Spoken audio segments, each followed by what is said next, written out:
5 अगस्त 2021 Indian men's hockey team ने 41 years के बाद कोई ओलंपिक मेडल जीता। इस ब्रॉन्ज मेडल मैच के वन ऑफ द हीरोज रहे एक ऐसे खिलाड़ी जो कि ओरिजिनली ओलंपिक्स के लिए जा रही इंडियन टीम का हिस्सा थे भी नहीं। सिमरनजीत सिंह गोराया की लाइफ की स्टोरी बहुत आराम से एक क्लासिक इंडियन मूवी बन सकती है।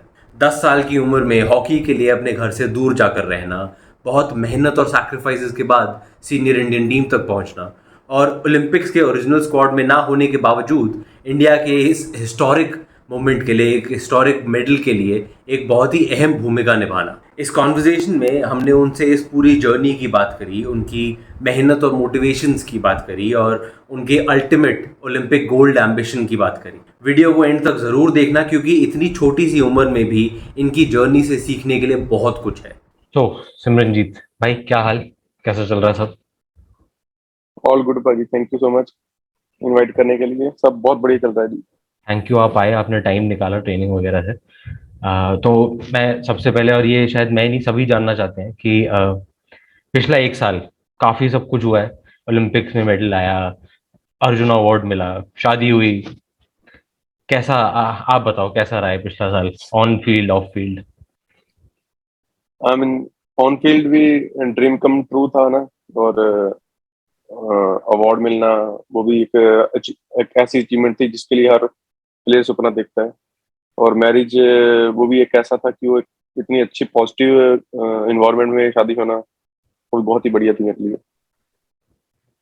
तो ओलंपिक्स से शुरू अगर करूँ मैं, वो एक्सपीरियंस कैसा था? बिकॉज शायद बहुत कम लोग जानते होंगे कि फर्स्ट 16 के बाद आपको इंक्लूड किया गया था, लेट इंक्लूजन थे आप स्क्वाड में भी।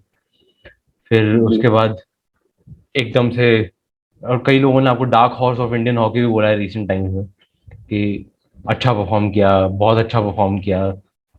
तो वो एक्सपीरियंस क्या रहा, कैसा रहा, माइंडसेट क्या था ओलंपिक्स जाते हुए आपका और टीम का? एक्चुअली हमारा ओलंपिक जाने से पहले ऑलमोस्ट 1.5 ईयर का कैंप लगा था इधर बैंगलोर में। सो बिकॉज ऑफ कोविड है ना, we can not go outside. तो हम साई बेंगलोर में कैंप कर रहे थे। तो हमारा एक ही माइंड सेटअप था कि अगर हम लोग कुछ सेक्रीफाइस कर रहे हैं, घर पे नहीं जा सकते हैं, अपनी फैमिली फ्रेंड्स को नहीं मिल सकते है ना, उस पेंडेमिक टाइम पे किसी को दुख में अपना मतलब शेयर नहीं कर सकते। तो हम लोग जस्ट प्रैक्टिस कर रहे थे, वो जस्ट बिकॉज की ओलंपिक्स के लिए। तो हम लोगों ने वो जो 1.5 साल प्रैक्टिस की, वो हमारा एक ही माइंड सेटअप था कि हमें कोई मेडल लेके आना है। तो वो हमारे पूरी इंटायर स्क्वाड का यही एक टारगेट था। तो पर्सनली मेरा ये था कि अगर मेरे को फर्स्ट 16 में जगह नहीं मिली, उसके बाद 18 में जगह मिली। बिकॉज क्योंकि हमारी जो टीम है, कंपटीशन बहुत हाई लेवल पे है। और हम्म। जो हमारा सपोर्टिंग स्टाफ है, वो किस तरह से प्लेयर्स को देखता है, ये सभी उनके ऊपर है और जी। सिलेक्शन कमेटी के ऊपर रहता है ना। तो लेकिन जब जब किसी प्लेयर को अपॉर्चुनिटी मिलती है, तो हमारा काम है अपना बेस्ट करना।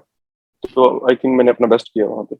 नहीं, बिल्कुल बिल्कुल। एंड आई थिंक ये जो 1.5 साल आपने बताया कैंप में थे, सारी टीम इकट्ठे थी, तो उससे एक बहुत स्पिरिट को भी हेल्प हुई होगी, टीम स्पिरिट को, टीम बॉन्डिंग को काफी ज्यादा।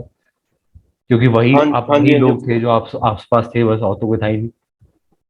हाँ जी, ऑफ कोर्स भाई, क्योंकि उस मुश्किल समय में बहुत सारी ऐसे हैपनिंग्स हो रही थी। कभी किसी के परिवार में कुछ अप्स एंड डाउन्स आ रहे थे।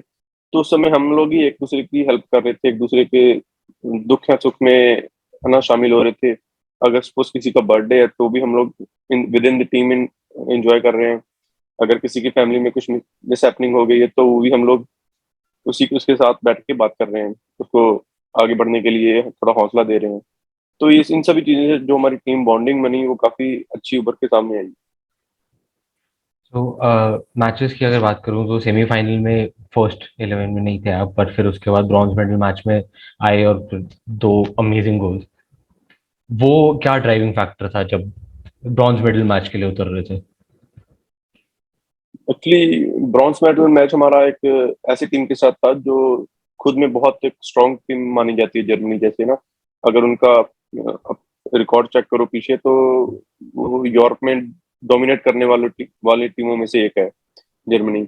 तो हमें ये तो था कि अगर हम ये मैच नहीं जीतेंगे तो हमारा यहाँ तक सफर करने का कोई फायदा नहीं है। हम्म। मतलब हम एक्सपीरियंस जरूर गेन करके जाएंगे, पर एक्सपीरियंस गेन करने के अलावा अगर मेडल आ जाए तो उसके जैसा अ, मजा नहीं है ना।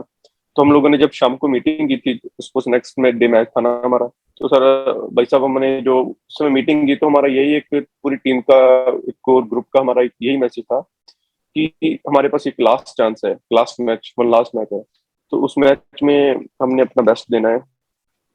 तो रिजल्ट के ऊपर नहीं हमने बॉदर करना, हमने अपना बेस्ट हॉकी खेलनी है जैसे हम जर्मन से नॉर्मल जर्मन से खेलते हैं। तो हम्म। वही है कि हमें कुछ हमारा लक इतना अच्छा था उस दिन, because of our hard work है ना। हमने उनको बहुत अच्छा टैकल किया जर्मन टीम को, और जो भी हमें अपॉर्चुनिटी मिली हमें अवेल करते रहे। सेलिब्रेशंस कैसे रहे उसके बाद फिर? और सर वो एक आई मीन उस समय हमें पता नहीं था कि हमने ये एक इतना अच्छा काम किया है। आफ्टर 41 ईयर्स है ना, देश के लिए मेडल लेके आए हैं। क्योंकि उस समय जब आप ग्राउंड पे होते हैं तो आपका जस्ट एक फोकस होता है अपनी गेम के ऊपर, अपनी टास्क के ऊपर कि आपकी ड्यूटी क्या है गेम में। तो जब हम लोग आई मीन इंडिया वापस दिल्ली आए तो जो खुशी लोगों ने इतना खुश माहौल दिया और इतना हमें ब्लेसिंग्स दी, इतनी सपोर्ट की, और उस समय जो माहौल था वो इतना पॉजिटिव था और इतना अच्छा लग रहा था हमें कि हमें लगा कि जो 1.5 साल हमने मेहनत की वो कुछ करके दिखाई है हमने। तो ओलंपिक्स के बाद ये 7-8 महीने लाइफ किस तरह से चेंज हुई है? लाइफ सर बहुत ज्यादा चेंज हो गई उसके बाद, क्योंकि जैसे ओलंपिक्स में मेडल लेके आना मीन्स अब एक्सपेक्टेशंस पब्लिक की, कोचेस की, इंडिया की पूरी हाई है। जी। और हमारे लिए अभी इससे नेक्स्ट स्टेप के ऊपर जाना है हमें ना। ब्राउन से अभी सब इंटायर इंडिया नेशन के जो लोग हैं हमारे, सभी जो हॉकी से जुड़े हैं, उन सभी की मुंह में एक ही बात है कि नेक्स्ट टाइम कलर चेंज होना चाहिए मेडल का। बिल्कुल। ब्रॉन्ज से गोल्ड आना चाहिए। सिल्वर की भी कोई बात नहीं करता, ब्रॉन्ज टू गोल्ड है ना। ये एक तरह का हैशटैग चला रहे हैं लोग। तो उसके लिए हमें जो मेहनत करनी पड़ रही है वो अभी से स्टार्ट हो चुकी है हमारी। ये वाला तो है भी 3 साल में, 4 भी नहीं। जी जी। और अभी अभी तो तो बहुत सारे इसलिए कॉम्पिटिशन भी है बीच में। हाँ जी, हाँ जी, हाँ जी। तो इसके लिए काफी सख्त मेहनत हमारी चल रही है। बहुत बढ़िया। सो अर्जुना अवार्ड, अगेन किसी भी एथलीट का इंडिया में एक बहुत बड़ा सपना होता है वो भी कि again as a team sport obviously team की जीत हार में ही अपनी होती है, पर अर्जुना अवार्ड एक रहता है कि यार बहुत कुछ बहुत बड़ी अचीवमेंट है। वो जो मोमेंट था जब अनाउंस हुआ कि अर्जुन अवार्ड मिलेगा, वो आपके लिए, आपकी फैमिली के लिए कितना अच्छा मोमेंट रहा? एक्चुअली फर्स्ट ऑफ ऑल तो हमें एक आइडिया भी नहीं था कि लाइक हम हमारा जो पूरा फोकस था वो हॉकी के ऊपर था, है ना। हमने कभी सोचा भी नहीं था कि हमें ये अवार्ड हम ले सकते हैं। क्योंकि जनरली ये अवार्ड आई मीन बहुत टाइम लग जाता है एथलीट को वहां तक बिल्कुल। पहुंचने के लिए। ये मेडल, काफी मेडल लेने के बाद आदमी अप्लाई करता है, फिर जाके किसी बिल्कुल। सीनियर एथलीट को अवार्ड मिलता है।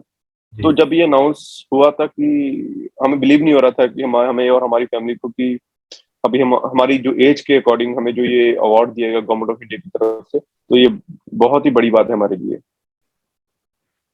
बढ़िया। तो अगर बिल्कुल स्टार्ट में थोड़ा सा वापस जाऊं, अगर आपके अंकल ने आपका टैलेंट आइडेंटिफाई किया था खेलते हुए, वो कैसी, वो क्या स्टोरी थी, कहाँ से कैसे? हाँ जी, एक्चुअली मेरा जो बॉर्न हुआ है ये यूपी में हुआ था। जी। मेरे फादर मदर आज भी यूपी में रह रहे हैं।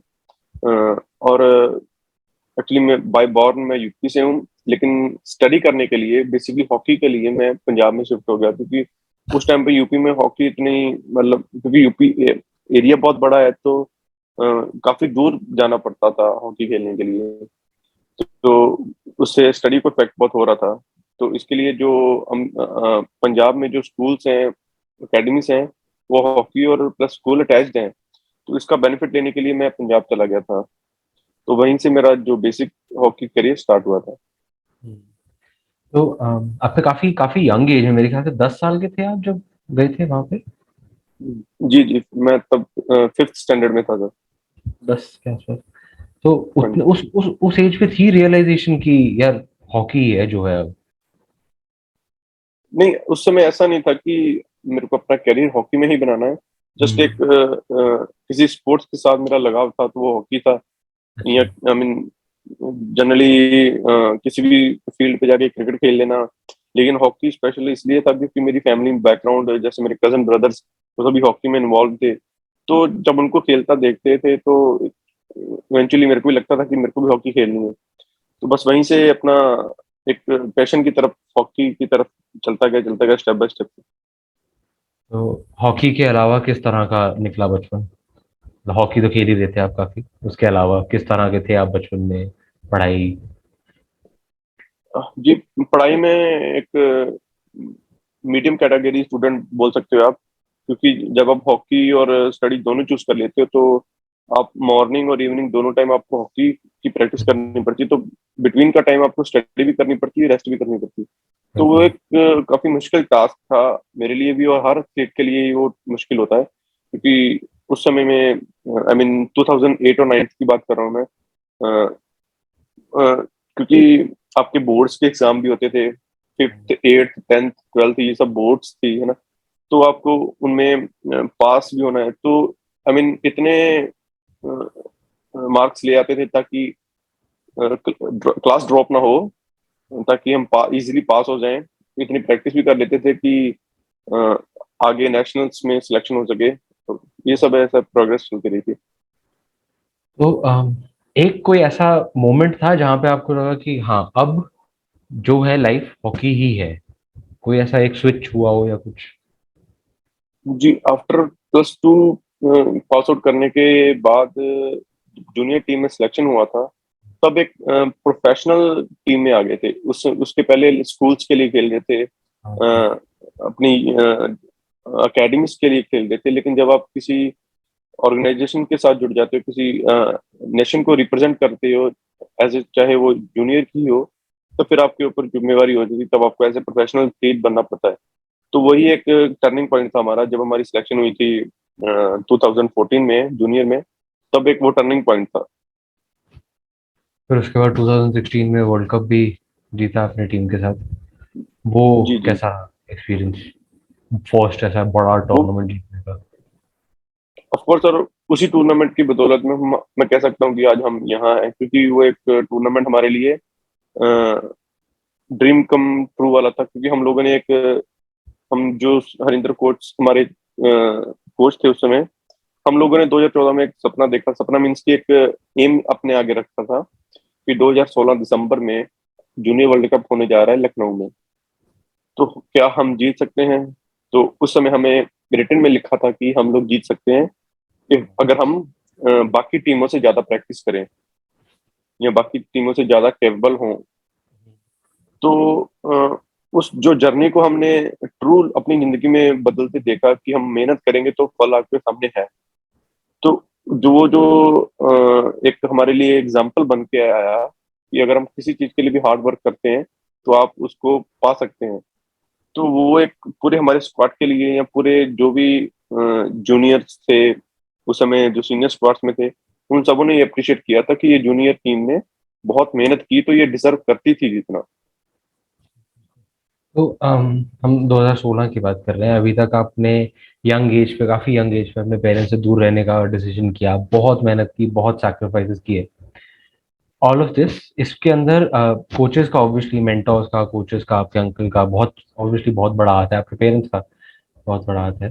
पर उस एज में जब धीरे धीरे करके मेहनत करते करते ऊपर ऊपर ऊपर, ऐसे कौन लोग थे जो सपोर्ट के लिए आप टर्न करते थे कि हाँ कुछ अगर थोड़ा सा लो चल रहा है फेज या थोड़ा सा परेशानी लग रही है, तो किस किस से बात करना पसंद करते थे उस टाइम पे? एक्चुअली फर्स्ट ऑफ ऑल मैं तो अपने पापा मम्मी से बात करता था, और अपने अंकल से, जिन्होंने मेरे को यूपी से पंजाब लेके आए थे, हम्म। है ना। और आफ्टर देन, है ना, कि अगर मेरे को कुछ टेक्निकली बात करनी है हॉकी के बारे में, तो मैं अपने फर्स्ट कोचेस के पास जाता था ना, कि मेरे को इस चीज के बारे में समझ नहीं आ रही, तो आप काइंडली गाइड कर दीजिए। या मैं इस जगह में इम्प्रूव नहीं कर पा रहा। तो क्योंकि जो एक बच्चे का वे ऑफ विजन होता है देखने का वो अलग होता है, या एक एक्सपीरियंस बंदे का अलग होता है। तो जो जब जब मैं अपनी जगह पे गलत था, उन्होंने मेरे को रेक्टिफाई किया, करेक्ट किया, तो वही गलतियां सही करते करते अपनी मंजिल की तरफ बढ़ते थे। ऐसा कोई एक वो याद है एडवाइस की, एक एडवाइस दिया हो जिसने ऐसा लगा हो कि अरे यार ये तो बिल्कुल ही पर्सपेक्टिव बदल दिया?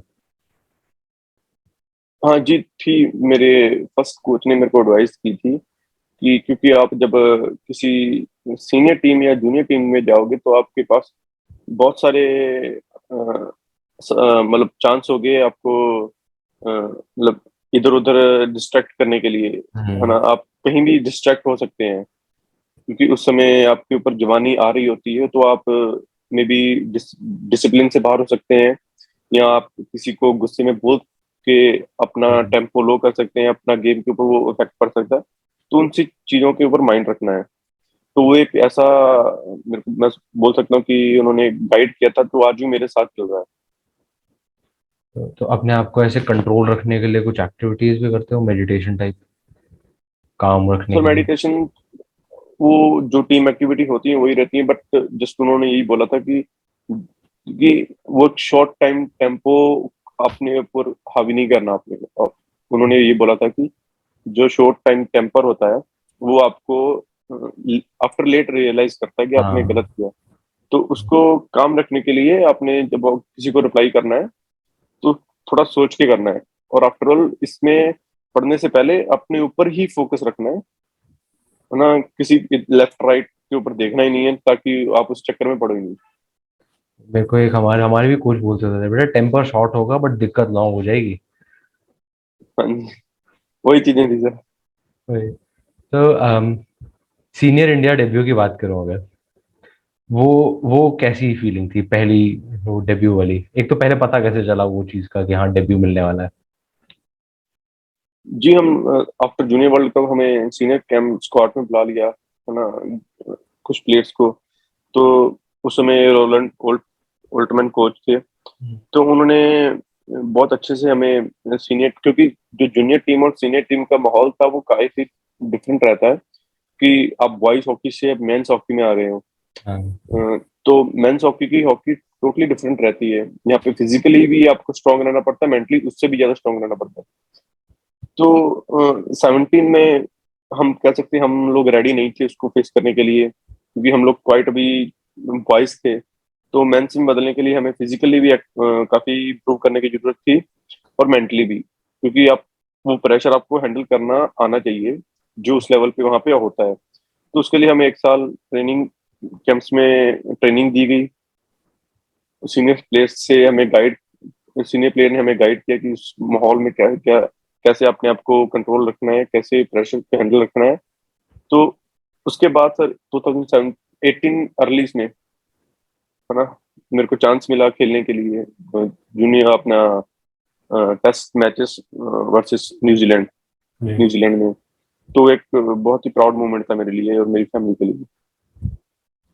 वो पहली बार जब इंडिया शॉट पहनी, नर्वसनेस भी बहुत हुई होगी सीनियर शॉट में, या ऑफ इस बार कोर्स कम हर थी? एक हाँ, नहीं नहीं, ऐसा नहीं था, क्योंकि हर प्लेयर का ड्रीम रहता है कि वो सीनियर स्क्वाड में आए और देश को रिप्रेजेंट करे। अ, आपने क्योंकि वो जूनियर फेज हमारा खत्म हो चुका था, हम लोग हाँ। नो लॉन्गर, है ना, हम जूनियर में पार्टिसिपेट नहीं कर सकते थे, नहीं खेल सकते थे चाह के भी। बट अब हमारा नेक्स्ट था कि हम सीनियर टीम को रिप्रेजेंट करें और देश के लिए अच्छा खेल सकें। तो वो जो फर्स्ट जो मैं टी शर्ट मिली, किट मिली, है ना, मेरे नाम की, मेरे नंबर की ऑफिशियली, तो वो एक प्राउड मोमेंट अलग ही था। जो पहली जर्सी होती है आज भी हम लोग संभाल के रखते हैं, वो एक इमोशन मोमेंट होता है। बिल्कुल बिल्कुल। तो अगर टीम की बात करूं मैं, तो टीम में वो कौन दो प्लेयर हैं? एक एक होता है जो हमेशा सबको लाइन पे रखता है, प्लेयर कोचेस का तो काम ही है कि लाइन पे रखो सबको, सबको एकदम टाइट। कोई ना कोई प्लेयर भी होगा जरूर जो हाँ, बेटा क्या कर रहा है, सीधा हो। हाँ, अभी श्रीजेश पर ऐसे हैं जो, I mean, अच्छा। एक तो वो गोलकीपर है, हाँ। और दूसरा मोस्ट एक्सपीरियंस प्लेयर है वो। तो वो सभी इस दौर में गुजर चुके हैं कि वो उन्होंने बहुत सारी लूजेस देखी हैं, बहुत सारे हारे देखी हैं, बहुत सारा एक्सपीरियंस गेन किया उन्होंने, और फिर जाके उनको सक्सेस मिली है। जी। फिर जाके अच्छा टूर्नामेंट हम जीत पाए हैं, है ना, उनके साथ। तो उन्होंने हमें यही अभी तक गाइड किया कि अगर हम ये यहाँ तक पहुंच पाए हैं तो इसके पीछे बहुत सारे प्लेयरों का सेक्रीफाइस था, बहुत सारे कोचेस, वो हमारे जो फेडरेशन है, सब बहुत सारे सेक्रीफाइस किए तब जाके हमें सक्सेस मिली है। तो आपको मेंटली रेडी रहना है नेक्स्ट चैलेंजेस को फेस करने के लिए। So be ready in the line. और अगर ऑपोजिट देखें तो सबसे ज्यादा मजा किसके साथ आता है, जो हर टाइम रेडी है पर मस्ती करने के लिए? हमारी जो टीम का जो एटमोसफेयर ऐसा है कि ऑन द ग्राउंड पूरी टीम है ना सीरियस रहती है ऑलमोस्ट। और जो हम्म, ऑफ द ग्राउंड है, हम लोग प्रैक्टिस करने के बाद अगर हम लोग थोड़ा बहुत एंजॉय नहीं करेंगे तो वो स्ट्रेस ही आएगा टीम के ऊपर, है ना। बिल्कुल तो बिल्कुल। Most of the player, Mandeep हो गया, है ना, हरमन, मनप्रीत, हार्दिक, हम लोग सभी, डिप्सन, ये सब सभी लोग काफी इंजॉय करते हैं। ये भी सही है। तो आप अगर मैं ये पूछूं कि अगर हॉकी, इफ नॉट हॉकी, अगर आप हॉकी प्लेयर नहीं होते तो आज कहाँ देखते खुद को, क्या कर रहे होते अभी?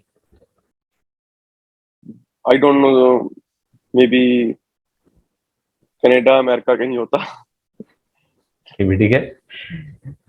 तो और अगर अभी जैसे अभी हॉकी खेल रहे हो रेगुलरली, पूरा दिन प्रैक्टिस है, वो अनवाइंड करने के लिए क्या करते हो? गाने, पिक्चरें, कोई कुछ म्यूजिक टाइप्स? हाँ, ऑफ कोर्स, म्यूजिक तो एक हमारा फूड की तरह है। हम्म। उसके बिना तो बॉडी चार्ज ही नहीं होती। मूवीज देखना अच्छा लगता है, सीरीज स्पेसिफिकली, है ना। आजकल काफी सीरीज आ रही हैं, और कुछ बुक्स रीड करना अच्छे लगते हैं। लास्ट सबसे बढ़िया बुक कौन सी पढ़ी थी? How to change my habits. ये तो हैवी वाला हो गया, आप सीरीज बता दो। सीरीज अब पीकी ब्लाइंडर देख रहा हूँ रिसेंटली, उसका नया सीजन आ गया अभी। ये भी ठीक है। और सिंगर कौन सा पसंद है? ये थोड़े हल्के वाले बताना, बाकी दोनों आपने काफी भारी बोले हैं। सिंगर भाजी, सरताज बहुत पसंद है मेरे को, सुंदर अरे सरताज, वाह, रंजीत बावा। अभी सारा दिन यही सब सुनता हूँ बैठ के। मेरे वाइफ भी इसी चीज से परेशान रहती है, गाड़ी में यही सब चलता रहता है। तो अभी अगर देखें तो आप अब स्टेज पे हो जब पूरा देश नोटिस कर रहा है, जैसे आपने बोला वो ब्रॉन्ज टू गोल्ड वाला एक सॉर्ट ऑफ हैशटैग सभी चल रहा है, प्रेशर भी है। तो अब व्हाट नेक्स्ट आपके लिए, टीम के लिए? गोल्ड एम्बिशन है अल्टीमेट? हाँ जी, हमारा गोल्ड मिशन है, लेकिन उसके पहले हमारे जो मेजर इवेंट्स है, लाइक एशियन गेम्स अहेड है हमारी ना। हम्म। एशियन गेम्स के बाद 2023 में वर्ल्ड कप है, सीनियर वर्ल्ड कप, जो भी उड़ीसा में हो रहा है। तो फर्स्ट ये दो हमारे हैं, लेकिन लिटरली हमारे दिमाग में 2024 पेरिस गोल्ड मेडल हमारे दिमाग में है। लेकिन उसके लिए जो पहले ये टूर्नामेंट्स हैं वो एक हमारे लिए प्रिपरेशन है, अच्छी प्रिपरेशन हमारे लिए। हम लोग चाहते हैं कि उनमें भी अच्छा रिजल्ट आए हमारा। आएगा जरूर, क्योंकि आप लोग की मेहनत, आप लोग की प्रिपरेशन देखी है सबने। अगर साइन ऑफ करते हुए एक एडवाइस बोलो, बहुत बहुत बच्चे देख रहे हैं आज की डेट में, आप लोगों को सबको धीरे धीरे करके आपसे सीखना चाह रहे हैं। बहुत लोग अब फिर से हॉकी की तरफ थोड़ा थोड़ा करके इंटरेस्टेड हो रहे हैं, और भी जुड़ेंगे, आई एम वेरी श्योर। क्योंकि जब हम लोग छोटे होते, मेरे मेरे साथ भी थे कुछ कुछ लोग हॉकी खेलने वाले, बट उस टाइम पे आफ्टर पॉइंट वो रुक जाते थे, बिकॉज फैसिलिटी कह लो या जो भी कह लो, दिल्ली में वो उतना ज्यादा था भी नहीं। जैसे आपने बोला यूपी का, दिल्ली का भी था, हॉकी बहुत लिमिटेड था। पर अब जो बच्चे खेल रहे हैं, सीखना चाह रहे हैं, उनके लिए एडवाइस आपके लिए? सर, पीस ऑफ एडवाइस यही है कि अगर आपने कोई भी स्पोर्ट्स चूज की है, नॉट इवन मैं हॉकी को ही नहीं बोलता, कोई भी स्पोर्ट्स चूज की है तो अपना उसमें 100% दीजिए, बिलीव कीजिए अपने ऊपर। क्योंकि अगर आपने उसको चूज किया है तो वो आपका डिसीजन है ना। तो जी। उस डिसीजन के ऊपर खड़े रहिए। सक्सेस मे बी उस समय नहीं आएगी, थोड़े टाइम बाद आएगी, लेकिन आएगी जरूर। आप जरूर अपने मुकाम, जो आपने ड्रीम देखा वो पूरा हो जरूर होगा, अगर आप हार्ड वर्क करते रहोगे। लेकिन अगर आप गिव अप कर गए तो ना आप आगे जा सकते हैं ना पीछे जा सकते हैं। जब आप स्टार्ट करेंगे स्पोर्ट्स कोई भी, तो जस्ट एक हाथ बंद करके उसको स्ट्रांगली है ना, एक जैसे कसम खाने वाली बात होती है कि कुछ भी हो जाए मैं वहां तक पहुंचना है। तो वो एक है ना, ओथ लेके चलना आपको जरूरी है। ये एक बहुत इम्पोर्टेंट नोट है, और किसी भी यात्री एंड इनफैक्ट किसी भी बंदे ने जिसने डिसाइड कर लिया कि लाइफ में कुछ भी करने का, ये बहुत इंपॉर्टेंट एडवाइस है उनके लिए। तो thank you so much, and इसी पे आई थिंक साइन ऑफ कर सकते हैं। आपका टाइम भी मेरे ख्याल से निपट जाएगा जल्दी, आपको वापस भी थैंक यू। निकलना होगा। Thank you so much, thank you thank you भाई। सो मच भाई, आपने टाइम निकाला, हमसे बात किया। आई एम श्योर और भी मैं कोशिश करूंगा फिर से एक बार जब एशियन गेम्स में मेडल आए फिर से मैं आपको तंग करूंगा इसके लिए। No problem, most thank welcome भाई, any time. You, all the very best, and thank you भाई, thank you. Thank you, thank you. ये था सिमरनजीत सिंह गुराया का अब तक का सफ़र। हम ऐसे ही इंस्पिरेशनल एथलीट्स के साथ और मज़ेदार कॉन्वर्जेशन आप तक लाते रहेंगे, तो चैनल को सब्सक्राइब ज़रूर करें। वीडियो अगर पसंद आया तो नीचे लाइक का बटन भी दबा दें, ताकि ये इंटरैक्शन और सिमरनजीत की स्टोरी ज़्यादा से ज़्यादा लोगों तक पहुंच पाए। मिलते हैं आपसे नेक्स्ट वीडियो में।